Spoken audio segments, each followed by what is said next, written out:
საქართველოს ფოსტაში სახელმწიფო სტრატეგიულ კომპანიაში მასშტაბური რეფორმა განხორციელდა და განახდა პარტნიორული ქსელი და დაინერგა ციფრული სისტემები. თვით იყო განპირობებული ცვლილებები, რა შედეგები და გეგმები აქვს კომპანიას. საქართველოს პოსტის გენერალურ დირექტორთან გიორგი ერაძესთან ერთად ვისაუბრეთ. მოგესალმებით, ძალიან დიდი მადლობა გადაცემაში სტუმრობისთვის.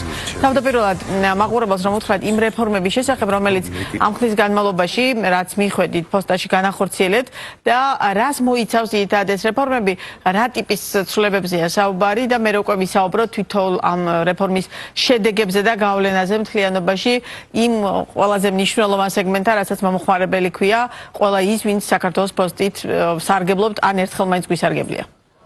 მოგესალმებით, მადლობა მოწვევისთვის. მივესალმებით თქვენს მაყურებელს, მივესალმებით ჩვენი გუნდის წევრებს და საქართველოს პოსტის მომხმარებლებს.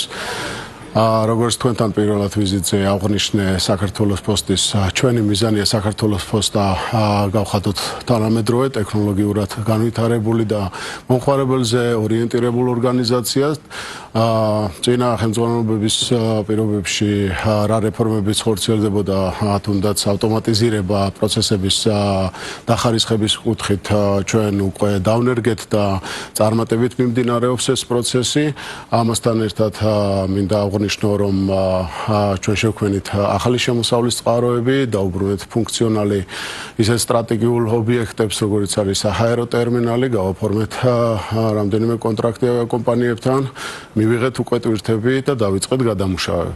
ერთ-ერთი ყველაზე მნიშვნელოვანი ნაწილი საქართველოს პოსტა თითოეული ჩვენგანისთვის ხო, როგორც მომხმარებლებისთვის არის იმ ამანათების მიღება, რომელიც ხელიდან ხელში, რომლისკენაც მიდის დღეს მთლიანად საქართველოში მომუშავე, ამ მიმართულებით მომუშავე ყველა კომპანია, რომ მაქსიმალურად დაჩქარებულ უხარვეზოდ დაჩქარებულ პერიოდში მიიღოს მომხმარებელმა ესა თუ ის ტვირთი, ხო? საინტერესო ამ მიმართულებით თქვენ გააფორმეთ ახალი ხელშეკრულებები საერთაშორისო პარტნიორებთან ელექტრონული კომერციის კუთხით და რა ხელშეკრულებებზეა საუბარი, რა ცვლილებები და რას შეცვლის ეს ჩვენთვის მომხმარებლისთვის? დიახ, ელექტრონული კომერცია საკმაოდ პოპულარულია დღეს საქართველოში. ჩემი მოსვლიდან 2 თვის განმავლობაში მიმდინარეობდა ხელშეკრულებაზე მუშაობა. ჩვენ მაქსიმალურად საქართველოს პოსტის ინტერესები დავიცავით, გავაფორმეთ საერთაშორისო ელექტრონულ პლატფორმებთან ხელშეკრულება. მიმდინარე კვირაში უკვე მივიღეთ ტვირთები, რას გვაძლევს ეს? ეს გვაძლევს სატრანზიტო ვადის შემცირების შესაძლებლობას. ჩვენ ვახორციელებთ უკვე ჩვენს საჰაერო ტერმინალში აღნიშნული ამონათების მიღებას, დახარისხებას და ვადაზე ადრე ჩაბარებასაც კი ვპირდებით მომხმარებლებს.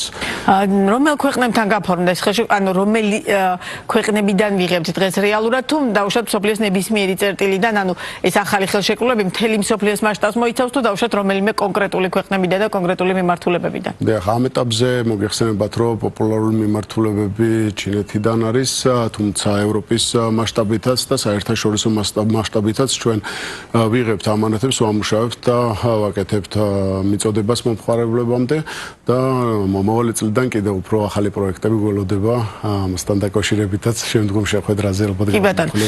ერთ-ერთი ყველაზე მნიშვნელოვანი ნაწილი არის ფინანსური გამჭვირვალობის თემა. ამ მიმართულებით რა შეიცვალა საქართველოს პოსტაში და დაუშვათ ეს ცვლილებები და ის რეფორმები, რომელიც დაგეგმეთ და ახორციელებთ, რეალურად რას ცვლის საქართველოს პოსტისთვის, როგორც ბიზნეს სუბიექტისთვის, მიუხედავად იმისა, რომ ის არის სახელმწიფო კომპანია, თვითონ თავისი სტრუქტურით არის ბიზნეს სუბიექტი, რომელიც რეალურად კონკურენციაში შედის, მათ შორის ელექტრონული კომერციის, ანუ ეგრეთ წოდებული ჩამომტანი კომპანიების თან მიმართებაში და შესაბამისად ამ ნაწილში საკმაოდ დიდი სამუშაოს ჩატარება მოგიხდათ. რა ცვლილებებია ამ ნაწილში?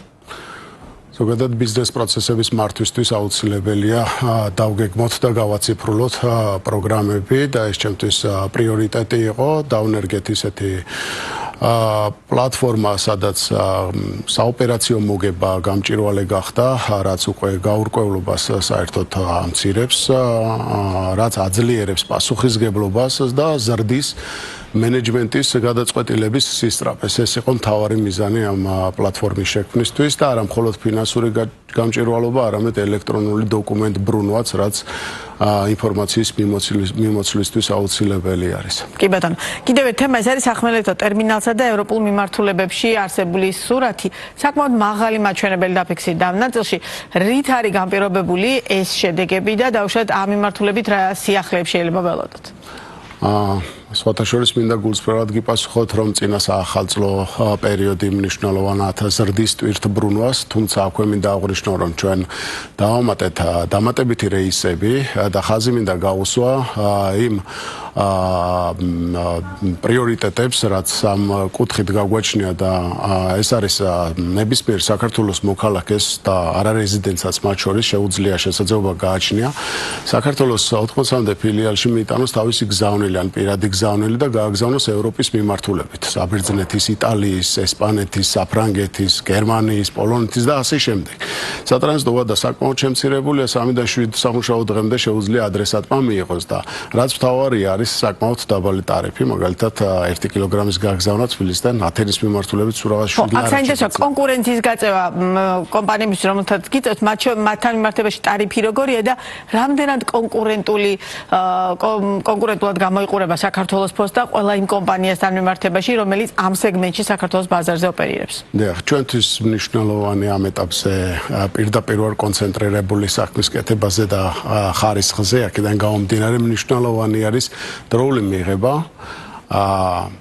ტრეკინგის სისტემა, რომელიც გაგვაჩნია და შეგიძლიათ თვალყური ადევნოთ თქვენს გზავნილს და დროული მიწოდება ადრესატამდე. ტარიფს რაც შეეხება, ტარიფი საკმაოდ დაბალი გვაქვს, მე შემიძლია ეს აღვნიშნო, იმიტომ რომ წეგან ასე ვთქვი, რომ 1 კილოგრამის 7 ლარამდე შეგიძლიათ, 7 ლარამდე არის ღირებულება გაგზავნა ათენის მიმართულებით, მაშინ როდესაც მოგეხსენებათ, რომ საქართველოში არსებული შიდა საკურიერო კომპანიებს 7 ლარზე მეტიც კი აქვთ თბილისიდან მაგალითად რეგიონში მიწოდებას, ხო? დიახ. ეს არის ერთ-ერთი კონკურენტუნარიანი ტარიფი, რა თქმა უნდა, მაგრამ აქ ჩვენ კონცენტრირდებით იმაზე, რომ დროული მიწოდება განვახორციელოთ. კი ბატონო, კარგ ნაწილს შეეხეთ რეგიონებში მიტანა, განსაკუთრებით ეს თემა აქტუალურია იმის გათვალისწინებით, რომ მაგალითად, როდესაც მაღალმთიან რეგიონში არის ესა თუ ის ნივთი გასაგზავნი ან მისაღები, ყოველთვის მომხმარებელს აქ ხოლმე ეს კითხვა რამდენად რეალურად მივიღებ. ამ მიმართულებით საქართველოს პოსტა ალბათ ყველაზე მოქნილი უნდა იყოთ. რამდენად რეალურად გამოგდით ეს მოქნილობა? დიახ, ჩვენ ნამდვილად ვართ მოქნილები, ჩვენ პრაქტიკულად მაღალმთიან რაიონებშიც და ყველა ანუ მთელი ქვეყნის მასშტაბით თამაშ შემიძლია თქვა, რომ ფარავთ, ხო? დიახ, გვაქვს სერვის ცენტრი და ყოველდღიური რეისები გაგვაჩნია და შესაბამისად დიახ, მიწოდებაც კი ბატონო. 2026 წელსთან დაკავშირებით გეგმებზეც რო ვისაუბროთ, ჩინეთი თქვენ თონაც ახსენეთ ერთ-ერთი ყველაზე პოპულარული მიმართულება, თუმცა მათ შორის ელექტრონული კომერციის მიმართულებით ძალიან აქტიურებულია ბოლო პერიოდში იგივე ამერიკიდან გამოწერები და შემდგომ. მთლიანობაში ამ მიმართულებით რა სიახლეებს უნდა ელოდოს მომხმარებელი ან ერთი მიმართულებიდან ან მეორე მიმართულებიდან? მომავალ წელს დაგეგმილი გვაქვს სხვადასხვა პროდუქტების დანერგვა, ერთ-ერთი არის ჩინეთი ახსენეთ და ჩინეთის მიმართულება. დღეს მდგომარეობით საქართველოს პოსტა არ სთავაზობს, არ გაგვაჩნია ასეთი პროდუქტი, თუმცა ჩვენ ვნერგავთ საჰაერო გადაზიდვებს, სახმელეთოს, სარკინიგზოს და საზღვაო გადაზიდვებს, რომელიც იქნება ხელმისაწვდომი და მარტივად გამოსაყენებელი. დიახ, ეს იქნება ერთ-ერთი კი ბატონო. და მთავარი გამოწვევები, აი რა ტიპის გამოწვევებია, რომელსაც დღეს ვაწყდებით, უშუალოდ საქმიანობისას და მათ შორის ის რეფორმები, რომელიც მე და თქვენ ჩვენი საუბრის დასაწყისში ვისაუბრეთ, რამდენად რეალურად ხელი შემწყობია იმ კუთხით, რომ დავშვათ ეს გამოწვევები იყოს დაცლეული. ამ ეტაპზე გამოწვევები, რომელსაც მე ვხედავ, ეს არის ინფრასტრუქტურული განვითარება. რაც შეეხება სხვას, ჩვენ დარწმუნებული ვართ, რომ საქართველოს უახლოეს პერიოდში რეგიონალურ ჰაბად ჩამოყალიბდება. და ამისთვის რა ნაბიჯებს დგამთ და რა ნაბიჯებია გადასადგმელი დამასწარით. ჰაბის თემა ერთ-ერთი ყველაზე მნიშვნელოვანია საქართველოს გეოგრაფიული მდებარეობის გათვალისწინებით, ხო და მე სექტორი არ ვიცი, რომელსაც არ აქვს ამ მიმართულებით ამბიცია, მაგრამ რამდენად რეალურად შეგვიძლია ეს მეორე ნაწილია. ამიტომ საინტერესოა რას ვაკეთებთ იმისთვის, რომ რეალურად ამ სეგმენტში ვიყოთ რეგიონალური ჰაბი. პრაქტიკულად მინდა ვთქვა, რომ ჩვენ დაწყებული გვაქვს პატარ-პატარა ნაბიჯები ამ კუთხით. წეგან ვახსენეთ საერთაშორისო სახმელეთო გადაზიდვები ევროპის მიმართულებით და ჩვენ ვცდილობთ გავაძლიეროთ ჩვენ მეზობელ მეზობელ ქვეყნებთან პარტნიორობა და შევთავაზოთ, გამოიყენონ თუნდაც ეს მიმართულება. ჩვენ გვაქვს შესაბამისი ინფრასტრუქტურა და სახმელეთო ტერმინალში შესაძლებელია მტვირთების გადამუშავება. რაც შეეხება საჰაერო კუთხით, ჩვენ უკვე მუშაობთ აქტიურად ამ კუთხით, რომ ტვირთბრუნვა, ტვირთი მივიღოთ საჰაერო ტერმინალში, ხოლო აქედან უკვე გამოვიყენოთ საქართველოს და გადავაგზავნოთ მეზობელ ქვეყნებთან. ამის შესაძლებლობა გვაქვს და ჩვენ ამას მალე დავიწყებთ. თუმცა იმის გათვალისწინებით, რომ ამ გეოგრაფიულ არეალში არის თურქეთი, რომელიც ამ მიმართულებით ერთ-ერთი ყველაზე განვითარებული ამ ნაწილში სახელმწიფოა, აი ამ კუთხით რაიმე სირთულეს ველოდებით თუ არა აბსოლუტურად კონკურენციის კუთხით. დიახ, არა, ნამდვილად არ ველოდებით სირთულეს, იმიტომ რომ ჩვენ ნამდვილად უფრო უმოკლესი გზები გაგვაჩნია ამ შემთხვევაში დაკავშირება მეზობელ ქვეყნებთან, სომხეთთან, აზერბაიჯანთან და სხვა დანარჩენ ქვეყნებთან. აქედან გამომდინარე, ჩვენთვის მნიშვნელოვანია არა მხოლოდ სახმელეთო გზით დაკავშირება, არამედ საჰაერო გზითაც რისი დიდი რესურსი გვაქვს და კონკურენტუნარიანი ვიქნებით ფასების კუთხით. კი ბატონო. და ჩვენი საუბრის ბოლოს სულ მაქვს ხოლმე ესეთი კითხვა და ძალიან ბევრი მიფიქრია, რომ რეალურად საქართველოს პოსტა როგორც ეკონომიკის ერთ-ერთი შემადგენელი ნაწილი ქვეყნის ეკონომიკას გულისხმობს ბუნებრივია. რა სარგებელი მოაქვს ამჟამად და რა სარგებლის მოტანა შეუძლია საქართველოს პოსტას როგორც ერთ ძალიან მსხვილ სახელმწიფო საწარმოს რეალურად საქართველოს ეკონომიკური ზრდის მაჩვენებლებში. საქართველოს პოსტა გახდება მთავარი ხიდი ეკონომიკური კუთხით და პარტნიორებთან თანამშრომლობა ბიზნესთან და მომხმარებლებთან უფრო მეტ შესაძლებლობებს გააჩენს ბაზარზე. აქედან გამომდინარე, ჩვენ ვიქნებით ერთ-ერთი მთავარი პარტნიორი მათთვის. ძალიან დიდი მადლობა, წარმატებებს გისურვებთ თქვენს და საქართველოს პოსტის თანამშრომლებსაც.